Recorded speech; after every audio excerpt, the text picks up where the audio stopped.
Afghanistan is no stranger to tales of myths and legends. Over hundreds of years, armies sent to conquer the restless deserts of this war-torn nation have told stories about strange occurrences and encounters with paranormal entities. Their accounts leave us wondering if there is something in the desert.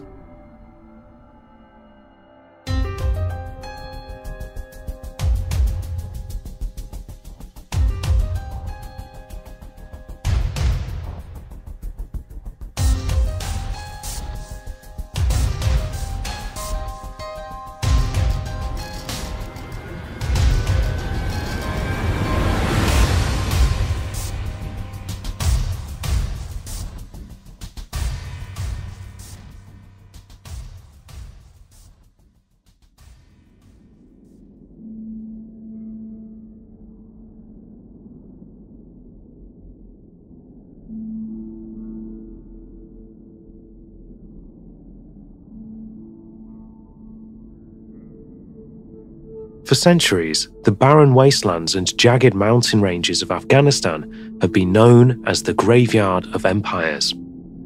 Rarely has a nickname been more appropriate, as time and again, the great powers have dispatched mighty armies in attempts to gain control of the region, only to retreat, leaving little more than blood and misery in their wake. From repeated attempts at conquest by her Persian neighbours, to the occupations of the British Empire during the 19th century, and the more recent invasion by the Soviet Union, countless foreign soldiers have lost their lives in this desolate and unforgiving desert landscape. Even between these incursions, the Afghan people have known little in the way of peace, experiencing long periods of civil war and savage dictatorship.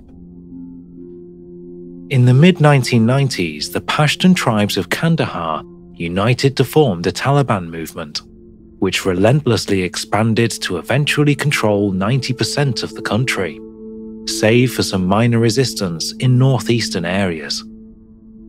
Their refusal to assist the United States with the capture of Osama bin Laden in the aftermath of the 9/11 attacks led to yet another foreign invasion and the establishment of an international security force, which remains in place to this day.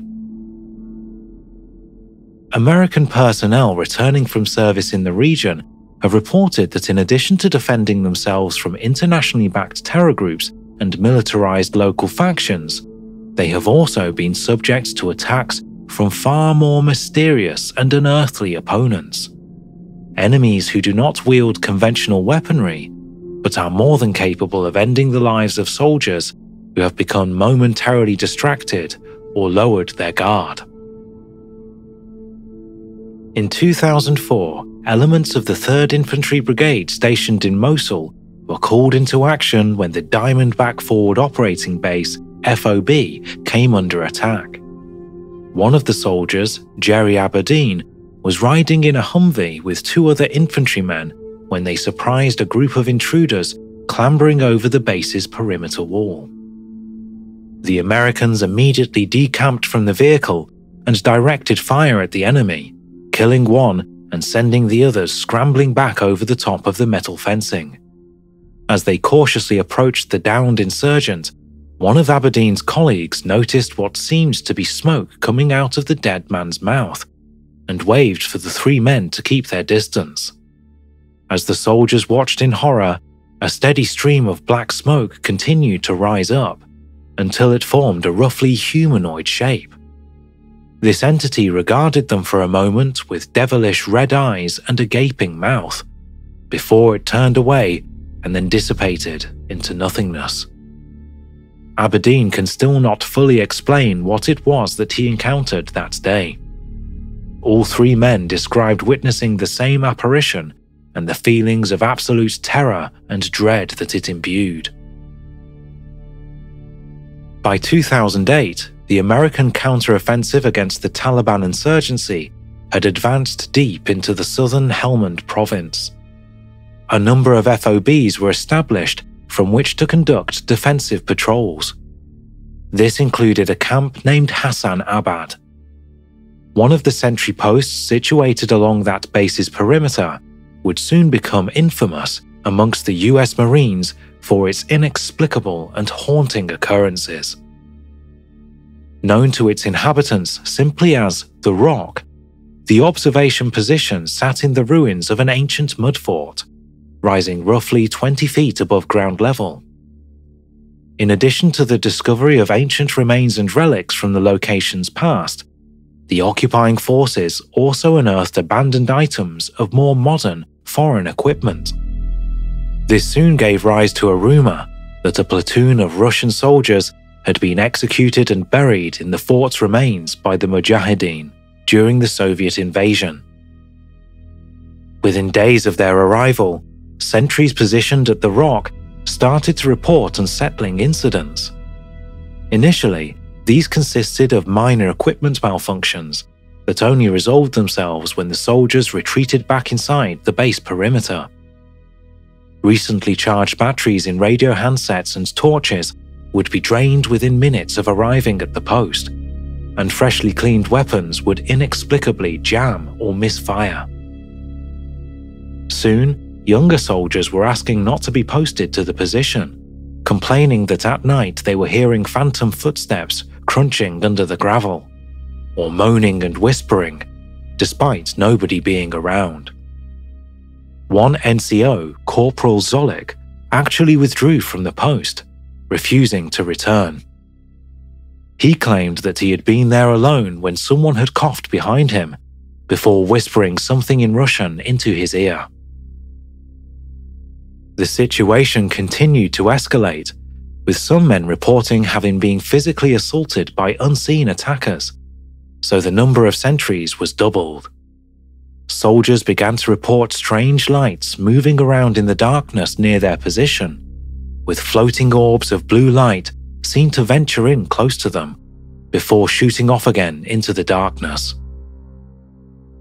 A few weeks into the events, sentries began seeing shapes and shadows venturing steadily closer to their positions.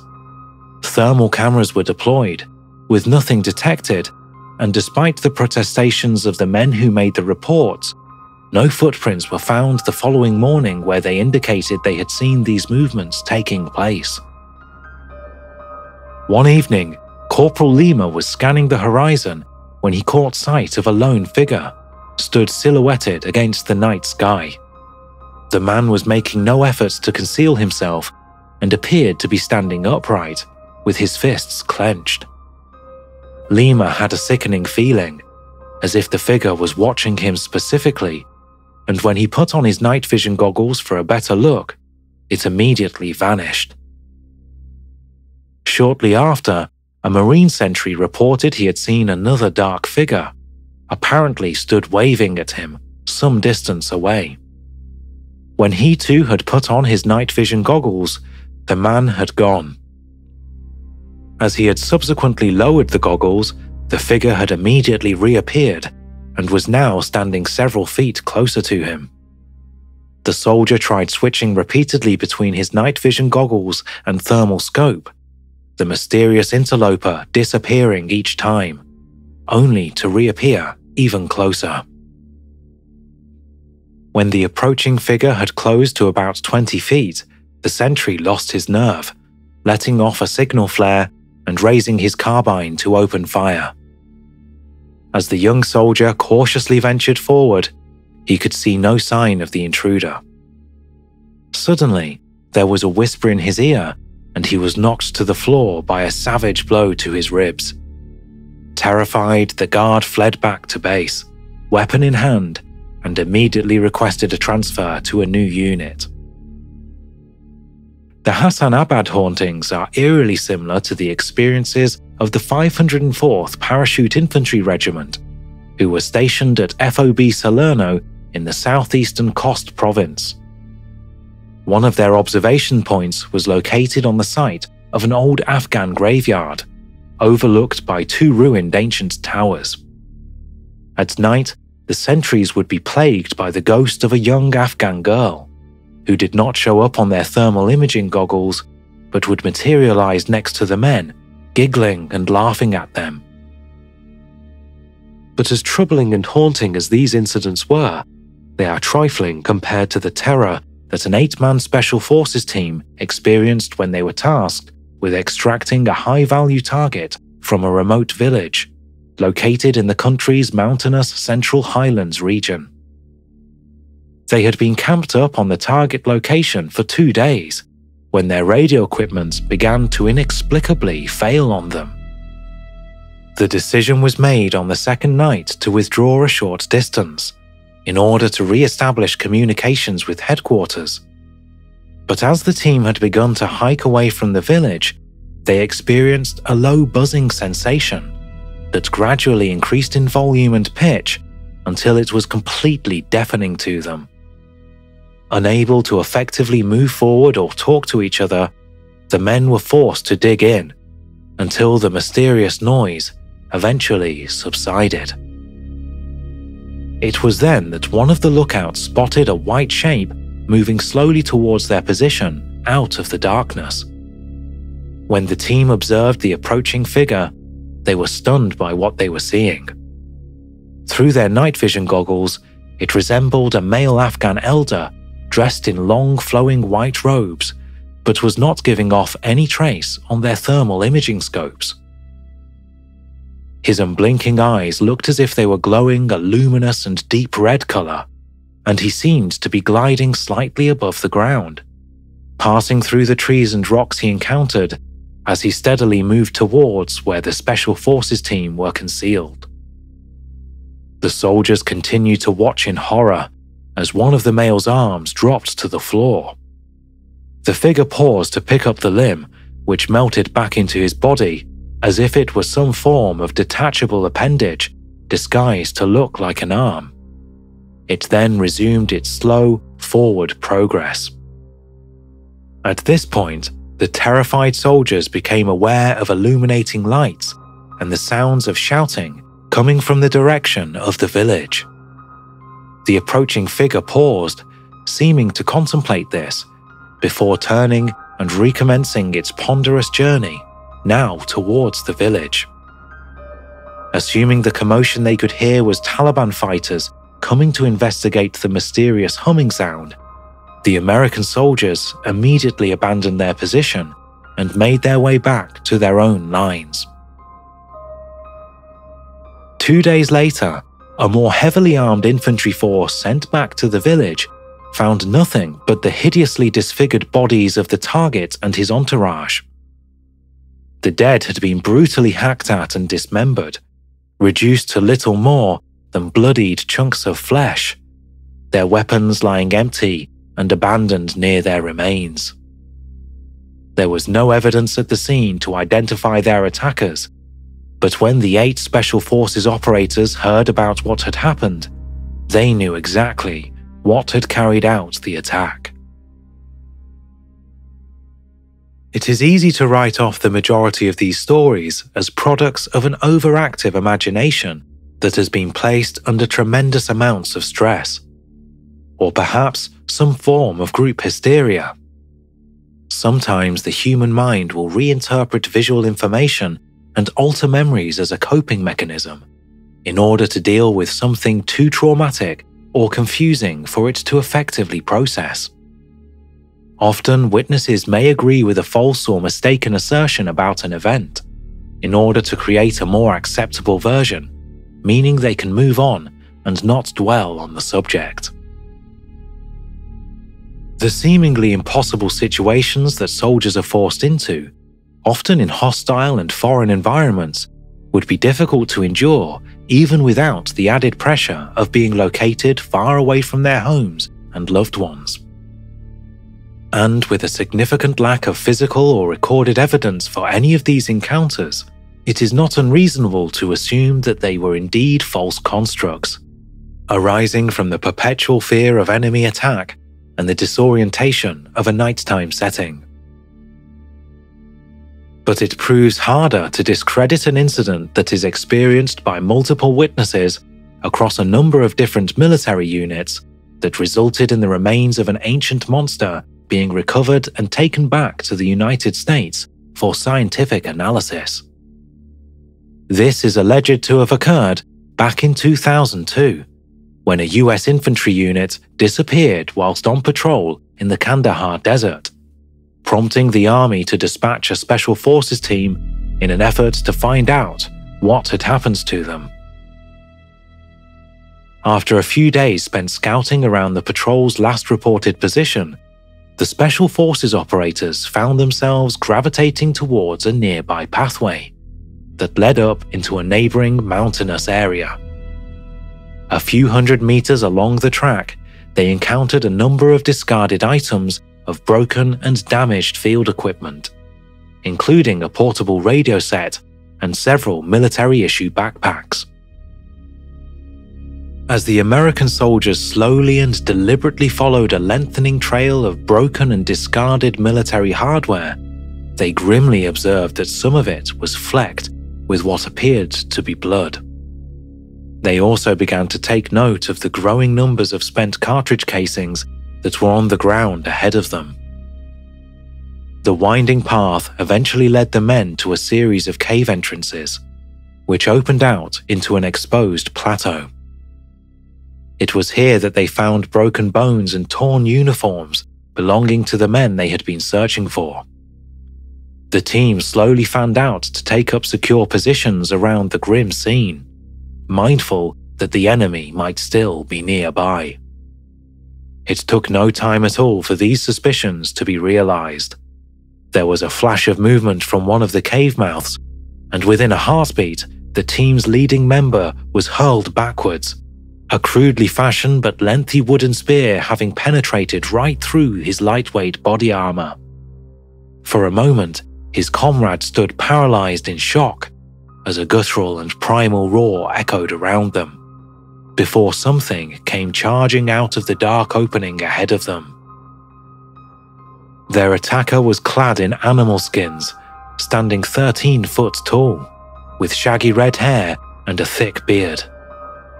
As the nightmarish creature ran to retrieve its weapon from the body of their dead friend, the team's fear now turned to rage. For the next 30 seconds, each man emptied round after round into the face of their attacker, reloading again and again, until its body finally stopped twitching. As half their number began to retrieve what remained of the dead patrol, the others carried out a closer inspection of the monster they had just killed.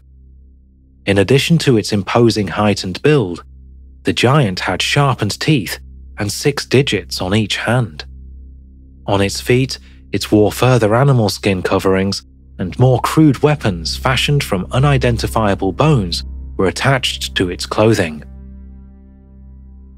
What sets this tale aside from the others is that the existence of the creature was validated not only by the soldiers who encountered it, but also by those who helped to recover the remains. The body weighed over 500 kilograms and proved difficult to load into the helicopter by the aircrew who were sent to retrieve it. The smell it produced also proved so bad that it almost overwhelmed the pilots of the C-130 cargo plane that was used to transport them back to the USA. Whilst the circumstances surrounding the other stories we have examined here could realistically be relocated to any other time and place, the description of the Kandahar giant, which was killed by American forces in Afghanistan, bears a striking resemblance to the Nephilim, which are referenced early on in the Christian Bible. They were a race of demigods, sired by fallen and banished angels who chose to settle on Earth with human partners. The descriptions of Jerry Aberdeen's attacker and some of the entities seen in and around Hassan Abbas also correspond perfectly with the nature of another ancient being, the jinn. These secretive spirit creatures can be tracked back to the earliest records of Islamic culture, often described as shapeless beings of smokeless fire. The jinn were playful and mischievous, deriving great pleasure out of dabbling and interfering with the affairs of mankind.